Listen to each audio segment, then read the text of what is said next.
I never thought my own best friend could hurt me like this.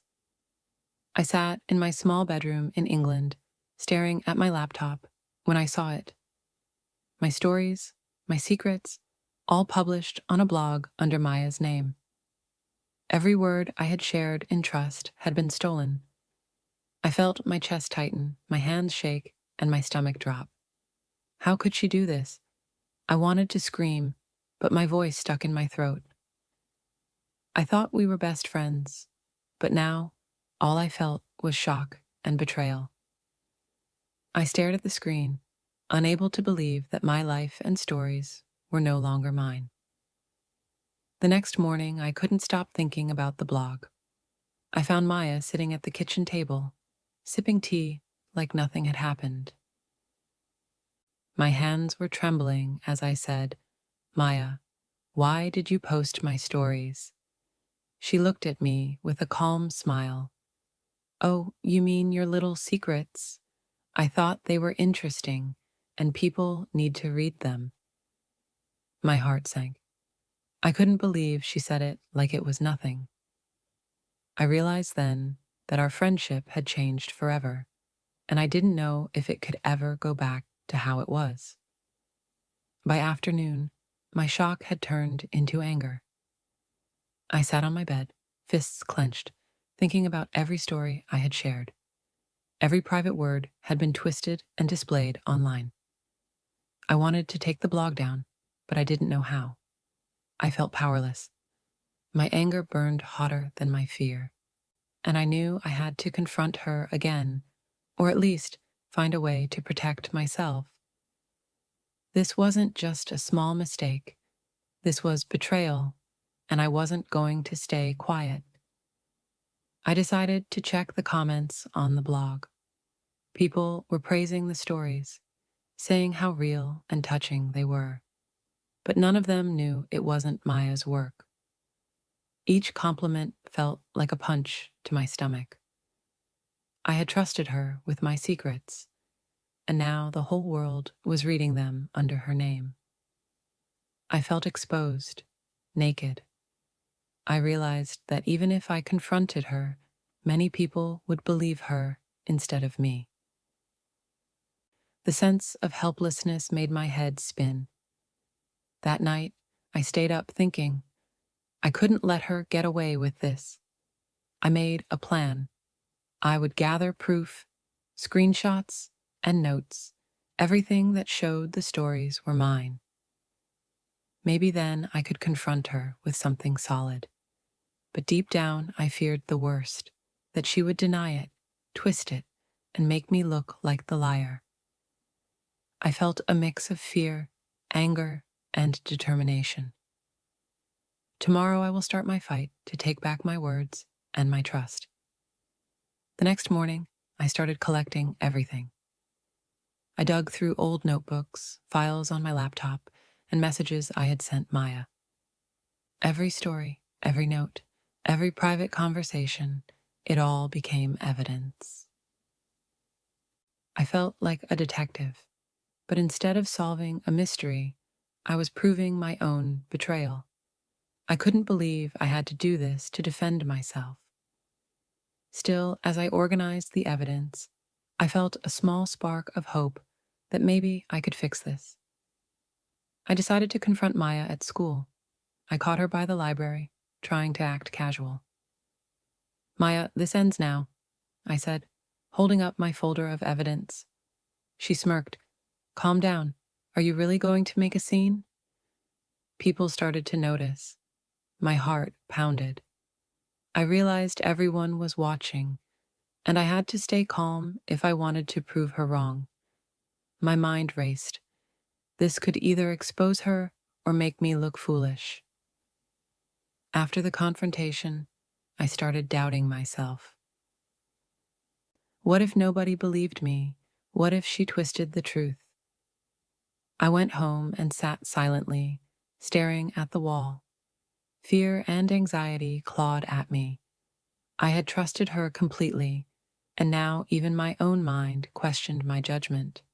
I realized that betrayal doesn't just hurt, it makes you doubt everything you once believed in.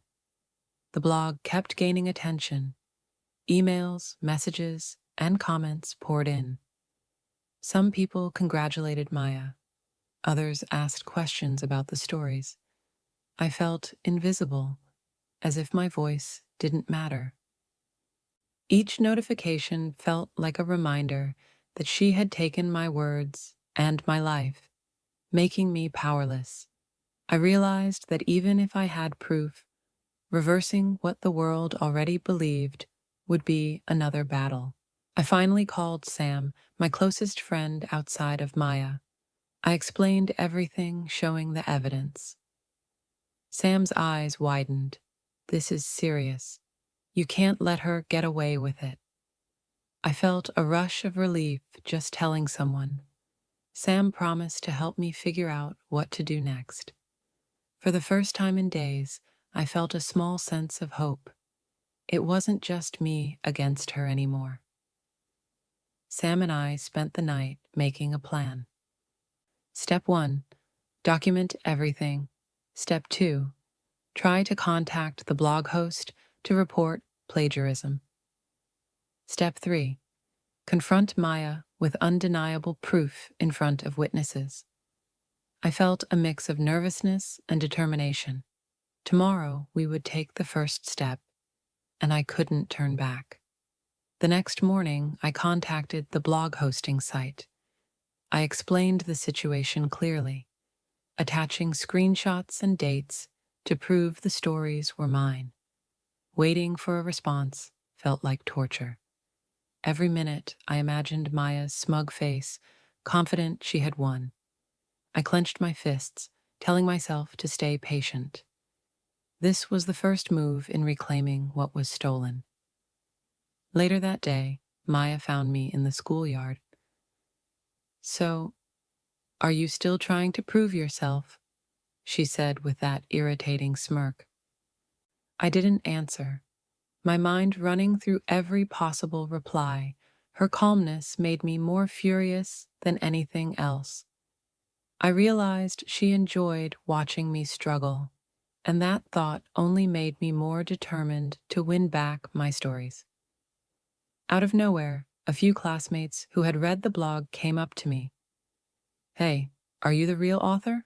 one asked nervously. I nodded, my heart racing. Their support gave me the courage I hadn't felt in days. Maybe I wasn't alone.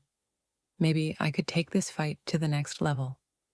The tide might be turning, and I could finally see a way out of this nightmare. I stared at my inbox, refreshing every few seconds.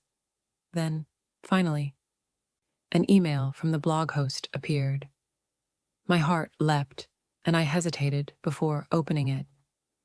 Could this be the moment where justice starts?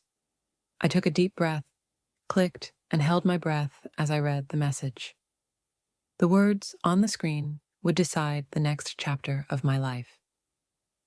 The email from the blog host confirmed they would review my evidence.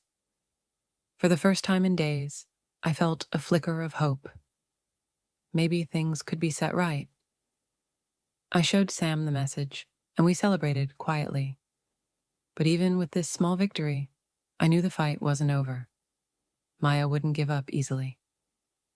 The next day, Maya posted a new story online, hinting that I was trying to steal her spotlight. My stomach sank. She was trying to twist the narrative before the blog host could act. People were already commenting, believing her version. I clenched my fists and reminded myself that evidence would win, even if the world doubted me for now. I caught Maya after school again. This time, my voice didn't shake. "Stop lying, Maya. You're stealing my life," I said. She laughed, clearly enjoying my anger. "You're overreacting. People love my writing," she replied, smirking. I realized she had no intention of stopping, and that I had to prepare for a bigger confrontation. Sam decided to help publicly. Together, we drafted a post explaining the evidence without attacking Maya directly. We wanted the truth to speak for itself, I felt nervous but supported. It was time for people to see the reality, and having Sam by my side gave me the courage I didn't have alone. Once we posted our statement online, responses started rolling in. Some people believed us immediately, others defended Maya blindly. I felt both relief and frustration.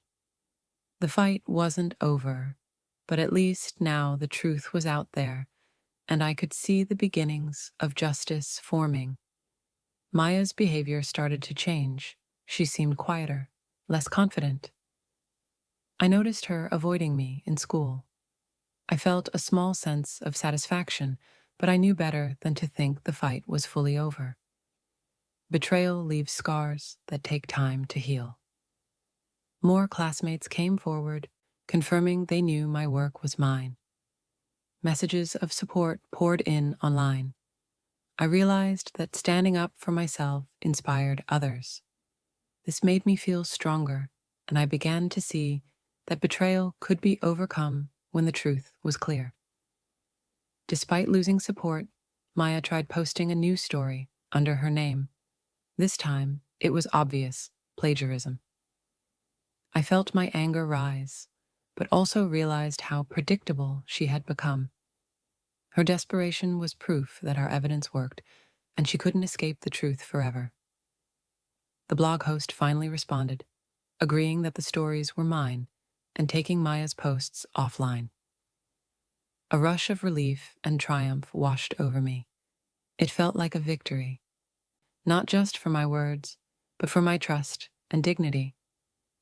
I finally confronted Maya in person after the blog action. She looked defeated. I just wanted people to like me, she muttered. I felt a mix of anger and pity. I realized that even though she hurt me, I had grown stronger through this fight. With Maya's posts removed and the truth acknowledged, I started feeling lighter. I talked openly about my experience with trusted friends. The betrayal had left scars, but I was learning to trust myself and others again. I realized healing doesn't happen overnight, but it's possible. I reflected on everything I had gone through. I learned the importance of protecting your work, being cautious with trust, and standing up for yourself. Betrayal hurts, but it can also teach resilience and courage. Slowly, I rebuilt friendships and trust. I shared my story safely, and people listened. I realized that while some relationships end, new ones grow stronger when built on honesty. I decided to write about the experience on my own blog. It wasn't to shame Maya, but to show others that betrayal happens and it can be overcome. Writing about it felt freeing, like reclaiming my voice. Months later, I looked back at everything and realized I had grown stronger. Maya and I had drifted apart, but I had my words, my friends, and my self-respect. Betrayal had left a mark, but it also gave me courage I never knew I had. This was a new beginning, and I was ready for whatever came next.